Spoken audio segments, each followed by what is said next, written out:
Hamidakyapi. I'm Chief Jennifer Bone, and today is International Women's Day. This year, our theme is Embrace Equity. Embracing equity is understanding that equal opportunities are not enough anymore. Giving everyone the same resources and opportunities doesn't consider or recognize each person as a unique individual with their own experiences and circumstances. How can we embrace equity? Speak up. If someone you know makes an insensitive comment about a person's gender, race, or sexual orientation, call attention to the comment and explain how it does not promote inclusion. Let us all take the time to come together in honoring the Kushis of our past, supporting our Winyans in the present, and building a solid foundation for our future generations and embrace equity. Happy International Women's Day. Hamatakyapi. Mia, Councillor Michelle Rosmus, and today is International Women's Day. The theme of this year is Embrace Equity. So what is equity and how is it different from equality? Imagine you are in a classroom with 4 students. You have a lesson prepared with a pop quiz at the end. You hand out your lesson on a sheet of paper, present and explain your concepts, and leave the students with some time to review before your pop quiz. After everything is done, you mark your quiz and you realize only 3 of your 4 students passed. You wonder how or why this could be. Each student received the same lesson sheet. Each student listened to the same presentation. Each student received an equal learning opportunity. After taking the students who didn't pass aside and sitting with them, you have an honest conversation and learn that the way this student absorbs information is different from the other 3 students.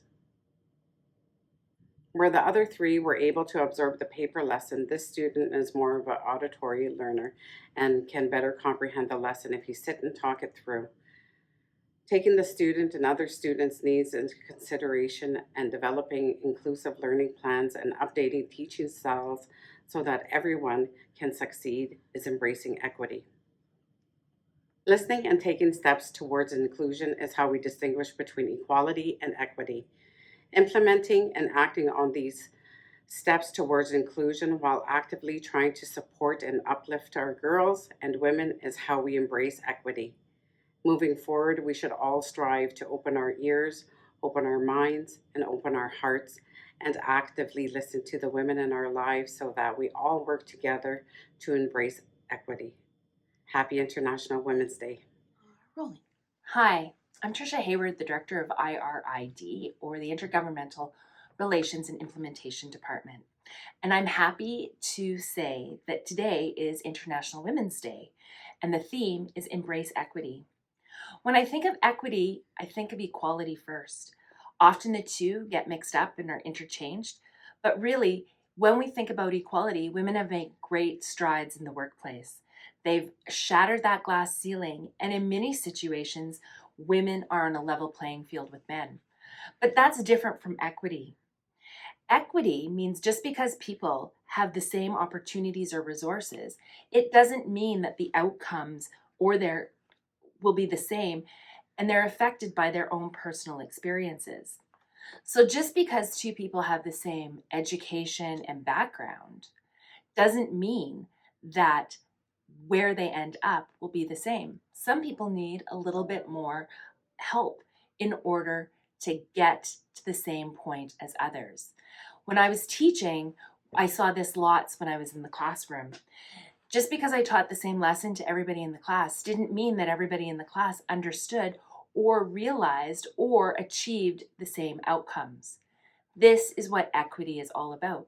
Some of my students needed a little bit more help in order to reach those outcomes that others could reach without the same level of resources. When I think about women on International Women's Day and important women in my life, I can't help but to think of my family. And that's probably the greatest lesson that some of the important women in my life have given me.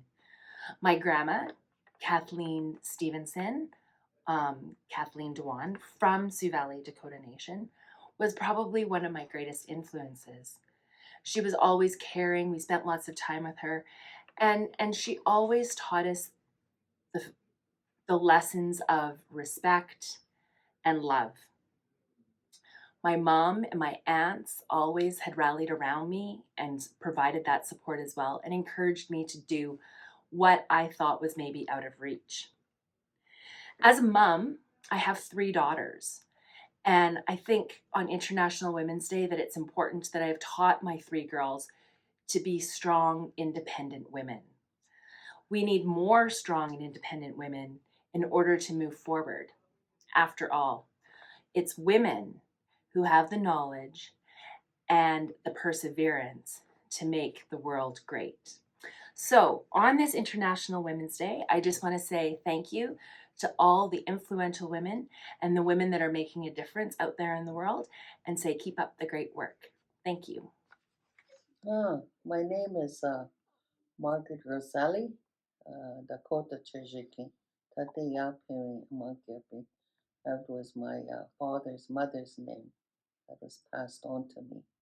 So I greet you on Women's International Day, a day that we should remember all women, young and old, bring honor and respect to them as nurturers and life givers of our nations. I live in Sioux Valley, and I'm a helper in Dakota Yapi, bringing language back to our community and to strengthen it and in some cases revive it so that we can continue on to Gatakia into the future, because language defines who we are as a nation. If we don't have language, we don't have our way of life, our Dakota Choka, our spirituality, our kinship system, because they're all embedded in the language. And it's usually the women who are the strongest in working with their young and their relatives to bring forward improvement or new ideas. So I want to give recognition to all the females and their roles as life givers, nurturers, and partners, and those who have worked hard to establish themselves in careers and undertaking educational pursuits and achieving their dreams for their children, for their grandchildren. So I want to honor them today. Echana taku apawachin. Anakuda kotia epektet ka no choto kaka kapshustawaj. Washichu yahana epe. Daya tokata kieta koto yahana washalia. Hiri chamani. Daya upicha mataya amoicha takata. Ichihana yeshi jeche chakocha. Shuru hapa tokata kieta koto atiki. Washagi wahia. Wahina we chopped on or to uplift them and encourage them to go forward in life in a good way. Thank you. Go today. Hi, my name's Sarah. I am the Human Resources Officer with Human Resources with Sioux Valley Dakota Nation. Happy International Women's Day. I know this year's theme is Embrace Equity, so I find that really cool. I know that women have come a long way historically, especially in the workforce. Women weren't always recognized. There was a lot of discrimination in the workforce, so it's really nice to see a lot of female leaders so strong and powerful throughout any organization. I feel like women have come a long way in society nowadays. That's pretty awesome. And I've been looking through some of the questions, just reflecting on what International Women's Day means to me. I feel like in terms of what does being a woman mean to me, I feel like that means a lot of different things. It means honor, it means sacredness, adversity, being a multitasker, supportive. I'm a proud mother of my son, so it has a lot of different meanings to me.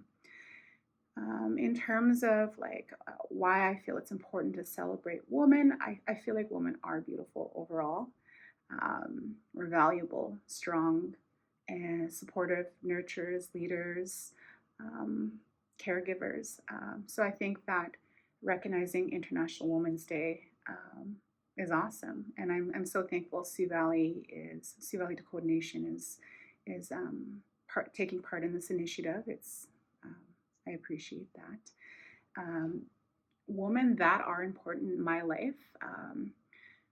In that perspective, I feel like my mom and my sister and my grandma mean the most to me, and I don't think I could ever fill their shoes. I'd like to try, but I'm pretty proud to be related to them. And as for the greatest lesson a woman has ever taught me, I would have to say I had a female mentor that made a significant impact in my life, especially in human resources. She told me that you don't know if you don't ask. And I've learned to really use my voice, find my voice. I used to be so shy and quiet, so I hang on to that advice to this day. And I try not to be so shy and quiet. Anyways, happy International Women's Day. Hi, my name is Helena Mazawasicuna. I'm the Justice Coordinator for Sioux Valley Dakota Nation, First Nation Safety Officer. I wanted to speak a little bit about International Women's Day. It is such an extremely important day in my life. I've had amazing women, from my mother, my grandmother, down to my daughter, who are my heroes and keep me striving each day. Women are encouraging, supportive, and they really do give 100% into the world, which sometimes doesn't accept us. But I'm glad to be here today and hope to teach our future generations what we have learned. And as my nana used to say, anytime you get into a storm, you keep trucking and you keep getting through it to the next. And I'm here to support all women today. Thank you. Good morning. My name is Katherine Whitecloud, and I'm honored to share my thoughts on International Women's Day and what it means not only for our women, but women worldwide, but especially Indigenous women. It's important that we uplift each other, that we elevate the visibility of our women, regardless of what role they're in, especially young moms, because we depend on them for the future of our Oyate. I'm from Sioux Valley, Dakota Nation, traditionally known as Wipazoka Wakpa, and the visibility of women is so very important as life givers, as those who raise our children, as those that are at the very beginning stages of the well-being of our children. And it's so important for us to support them, to uplift them, and to help them in their path in raising such sacred beings as our children. We need to build workplaces where women thrive not only in our community, but everywhere, but specific to our communities, to elevate our women into positions where they have the ability to influence change, to support change, and to make change. And that can happen from any perspective, whether it be in working in the office or whether it be working in health at the school, or most important is as a young mom or as moms and grandmothers and aunties. Our role is so very important. And today is one of those days where we acknowledge it. But in our culture, in our society, every day is important. Every day is important for us to do the best that we can, to be that good relative that we were placed here to be, and also to uplift our children to be the best that they can be. We are responsible for that, and that's something we all need to take very, very seriously. We want to improve equality for women in technology.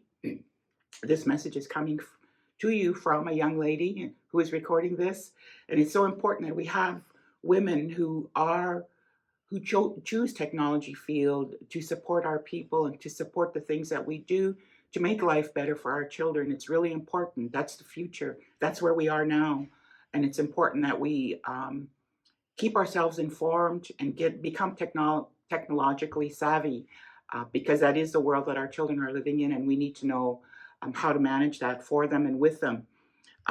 We need to forge women's empowerment worldwide. And for us, our world is here, but our world is also our Teoshpais and our Oyate. Whether it be here in Canada or in the United States, we have relatives everywhere. And we need to empower them and to support them in the things that they're doing. So together as an Oyate, we can become the strong, beautiful people we are intended to be. We need to empower women's choices in health, especially. There was a time when our women didn't have a choice in health, when they were sterilized because under government policy, and the whole role and purpose at that time through the Indian Act and the policies that were put in place was to take the Indian out of us and to take away that future that we had as a people. And so it's really important for us to empower our young women and our women to have their choices in health, to understand their choices in health, and to be able to speak out about it in a good and positive, respectful way so that we can determine for ourselves what our future is as women. And the final one is to applaud equality for women in sport. These are the 7 points that the International Indigenous Women's Day is addressing this year. And to applaud our equality for women in sport, because we are naturally gifted and talented athletically and physically. That's how we were made. This, where we are located, is our natural home. We are closely connected to the land. We're powerful. We have lots of strength. And we need to get back to that understanding and that perspective and conduct ourselves and our lives, especially with our children, in that manner to empower them. As a teacher and educator, I understood that a lot of our children could forge a future for themselves because they were athletically gifted, and that it was their opportunity to do something with their lives through athletics, which was combined with education, of course, but the athletic part of it has opened doors and opportunities for some of our young people. And we need to encourage all our young people to utilize their natural gifts to make a way for themselves in this world and to make a way that will support our people. And those are the 7 key points this year in International Women's Day. And I'm very, very proud and honored to have had the opportunity to speak about it. And there's much more to speak about, but those are the main points for today. So have an awesome day to all the women, all the girls, all of our young moms, everybody that is helping our Ariata to grow and to flourish. Wopi de Tankami, Take was.